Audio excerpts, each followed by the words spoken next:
جو مخلوق رات اور دن میں بستی ہے سب اسی کی ہے اور وہ سنتا ہے جانتا ہے۔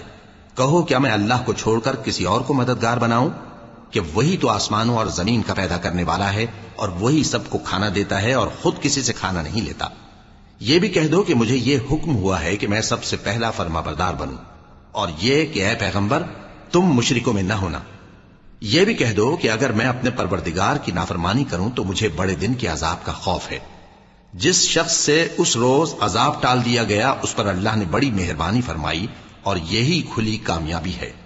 اور اگر اللہ تم کو کوئی سختی پہنچائے تو اس کے سوا اس کو کوئی دور کرنے والا نہیں، اور اگر نعمت و راحت عطا کرے تو کوئی اس کو روکنے والا نہیں۔ وہ ہر چیز پر قادر ہے اور وہ اپنے بندوں پر غالب ہے، اور وہ دانا ہے خبردار ہے۔ ان سے پوچھو کہ سب سے بڑھ کر قرین انصاف کس کی شہادت ہے؟ کہہ دو کہ اللہ ہی مجھ میں اور تم میں گواہ ہے، اور یہ قرآن مجھ پر اس لیے اتارا گیا ہے کہ اس کے ذریعے سے تم کو اور جس شخص تک وہ پہنچ سکے آگاہ کر دوں۔ کیا تم لوگ اس بات کی شہادت دیتے ہو کہ اللہ کے ساتھ اور بھی معبود ہیں؟ اے پیغمبر کہہ دو کہ میں تو ایسی شہادت نہیں دیتا۔